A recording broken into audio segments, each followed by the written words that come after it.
What is going on, everyone? My name's Andy. Welcome back to another FPL video, and today we're talking Fantasy Premier League must-have players or must-own players. And obviously this is in my opinion, this is for my team. You don't have to agree, but I'll run you through at least 4 players that I'm definitely going to have in my squad going into game week 1. Just one quick disclaimer for this one. I am recording this in advance just to make sure that I can get content out on the channel while I'm away. So apologies if there's any big transfer news or injury news which makes content in this irrelevant. For example, if one of the players was to get a really big injury, obviously they wouldn't be must-own at that point. But that's a very unlikely chance to happen. So fingers crossed we're still all good for this. And let's just jump straight into it. Maybe unsurprisingly, we're starting with Mo Salah. Absolutely going to be in my game week 1 squad bar an injury. Holding up the Champions League trophy there, but that could quite easily be the trophy for top point scorer of the last 2 years. In the last 2 seasons, he's averaged 281 points. There was a lot of talk about him being a one-season wonder. It's absolutely not the case. I don't see any reason why he won't be right up there again this year. There's some talk about Milner potentially getting less minutes this year. Obviously, he plays in that central midfield position, which at Liverpool is quite contested. There's quite a few options there.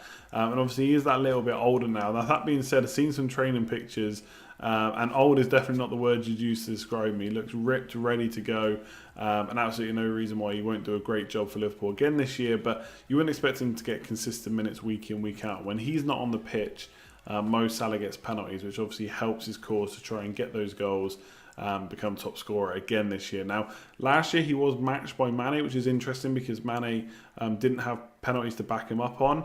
There was a lot of talk that maybe that was happening because Salah was being marked out of the game more. Defenders had gotten to grips with how he played based on the season before. But I just think he still managed to score over 250 points. And obviously with Mane doing so well, maybe teams will have to look out for him a little bit more, which could free Salah up a little bit more even further. And again, 250 points plus, there's no reason why Salah can't do that. Looking at the obvious, Liverpool second for expected goals, second for expected assists, just behind Man City. The beauty of Liverpool players are they're much more reliable in terms of starts versus Man City players, and they're virtually the same price. Salah's 12.5, Sterling and Aguero 12 million anyway. So with that Norwich fixture at home, he is absolutely my captain. Kane does look like a nice option against Villa, but there's no way I'm backing against Mo Salah. And then it's Southampton away and Burnley away in the opening 4 as well. So he's absolutely in my game week 1 team with Mane only 1 million less. I just can't see me going for him. And obviously Salah's had less or more of a break, less playing time in the African Cup of Nations as well. So there's all positives. Mo Salah definitely in my team. So next up we have Trent Alexander-Arnold, or more importantly, a Liverpool defender. And to be honest, I'm pretty much going to have 2. Lots of reason to like Liverpool defence. One, everyone's going to own them, and going without them could be absolute hell if they do really well. 21 clean sheets last year. That was the highest in the league. And I don't really see, a bit like Mo Salah doing well again, I don't really see any big reason why those clean sheets would drop down from 21. Now, maybe they'll get 18, 19, 20 and slightly drop. But I don't see it being a significant drop. I think they've got one of the most solid starting 11s in the league. Obviously, you've got Van Dijk there, Robertson, Trent Alexander-Arnold, plus whoever centre-back partners with Van Dijk. Really good midfield, and the whole team works. You see Firmino dropping back to win the ball. The whole team's working together to press and get that ball back. So I don't see, outside of them and Man City, why either of those 2 teams would drop. So 21 clean sheets, again, probably going to be really close to that. Now, looking at Trent versus Robertson is really tough. I've had Robertson out in my draft since the off, just because he was the one I picked, and I basically stuck for him because I don't think there's too much difference between the 2. But when I researched for this video, it's made me really want Trent Alexander-Arnold. So I looked at the whole of last season. Now, let's bear in mind Trent only played 2,460 minutes, whereas Robertson played over 3,000. Trent Alexander-Arnold actually played 700 minutes less than Robertson. So chances created, Robertson was 50, Trent Alexander-Arnold was 58, so he was ahead in 700 less minutes. For shots, he was on 29, Robertson was on 16, so ahead again.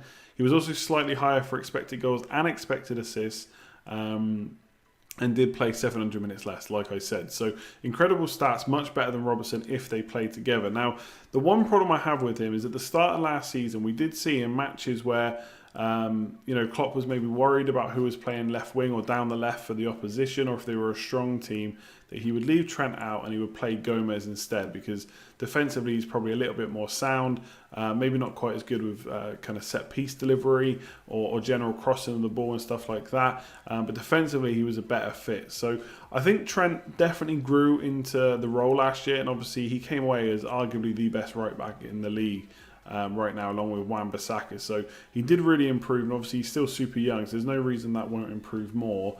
But there were times when we did see his defensive frailties come to play, and we saw like Milner come on to protect him and stuff like that. So it's hard to say. It's hard for me to sit here and say he's definitely nailed on. There's no chance of Gomez coming in, because the problem is there is a chance of that happening, whereas Robertson on the left doesn't really have much competition, much better defensively and good going forward as well. Maybe not quite as good, doesn't have set pieces and stuff like that. But basically, I want one of these two. There's definitely going to be one, if not both, in my team. I think for 7 million, they represent really good value. Attack and returns, clean sheet potential, absolute must-own for me. At least one, arguably even two is must-own. If you'd asked me at the start of this season who was going to be on my must-own list, I don't think I would have said Zinchenko at the start of the pre-season, but he's definitely in my thinking now because of a great price and playing for Man City. Now, a bit like saying I really want Trent, but basically any Liverpool defender, it's kind of similar here. Because of how good Man City are defensively, because they kept 20 clean sheets, only one behind Liverpool last year, I really want to get one of their defenders. And the left back spot is where I'm really interested, because the price is good. It's 0.5 million cheaper than Laporte if you go for Mendy. It's 1 million cheaper than Laporte if you can get Zinchenko in there. It just offers potential good value. I'm not really interested in Ederson. I don't necessarily like those £6 million goalkeepers.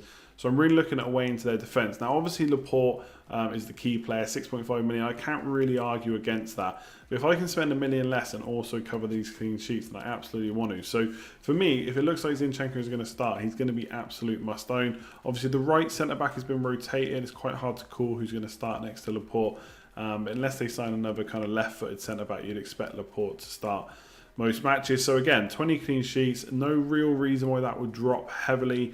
They've reinforced with Rodrigo, and their squad is just ridiculous. They keep the ball so much anyway. It's very hard for the opposition to score.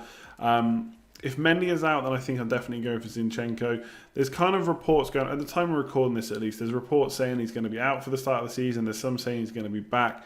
It's hard to say, and it's a bit of a weird one with Mendy, because he was kind of in and out of the squad at the end of last season as well. Had injuries, fell out with Pep, and Zinchenko did well in just over 1,100 minutes, 3 assists, and obviously he is going to get those clean sheets when everyone else does as well. So I basically, must-own for me is whichever left-back looks like they're going to start the season. If that's Zinchenko, 1 million saved over Laporte, I'll absolutely go for him. And then later on in the season, maybe when Zinchenko's lost his place, or it turns out there's another player in the Man City defence that looks good, maybe the right centre-back, or maybe even Walker at right-back, then I can make the switch on wildcard. It's no big deal. Raheem Sterling is up next. Obviously, he and Man City absolutely incredible. Man City in particular, best expected goals, best expected assists. Nothing too surprising there. Better than Liverpool, as good as Liverpool are, and they're very, very, very good. They're not as good as an attacking team as Man City. No one really is.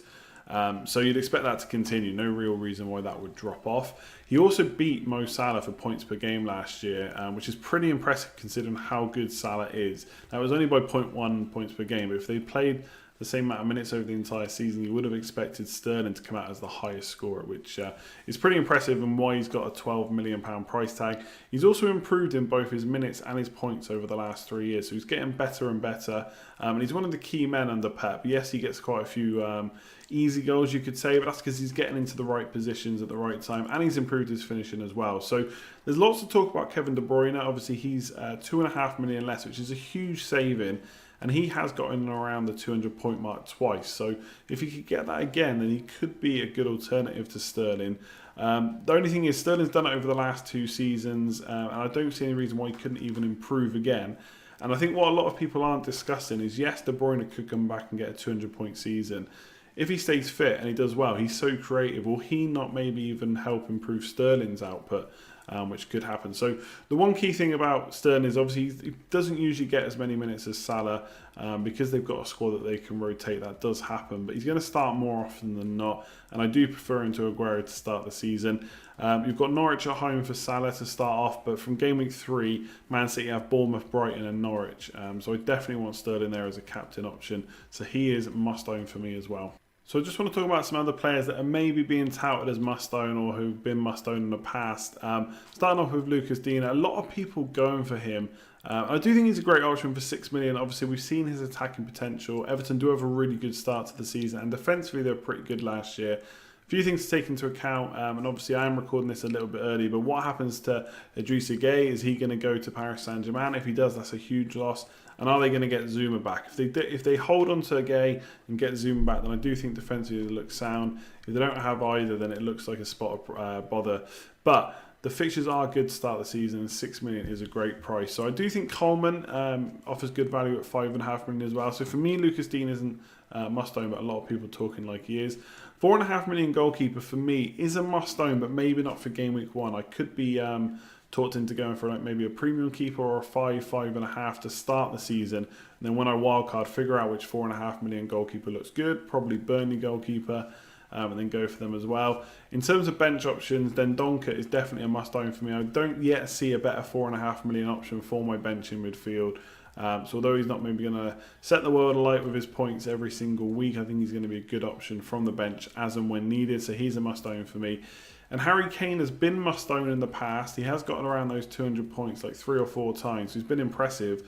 But even in his best goal-scoring year, where he scored like 29 goals, he still doesn't match the likes of Sterling and Salah. When I put all 3 in a team, I don't like what the rest of it looks like. So for me, he's not must-own. So that's it for this video. Hopefully you enjoyed it. Let me know below if you've agreed with my must-own players, or do you have your own? Leave a comment below. If you enjoyed the video, make sure to give it a like. That always helps and is really appreciated. And subscribe if you're new around here, and hit that notification bell when you know when the next video is coming and when the next live streams are coming. As we get closer to the start of the season, we'll have more live streams, and as the season goes on, we'll have them as well. So make sure you hit that bell so you know when they're coming. Otherwise, I'll leave it there. Lots more videos to come, so look forward to them, and I'll catch you soon.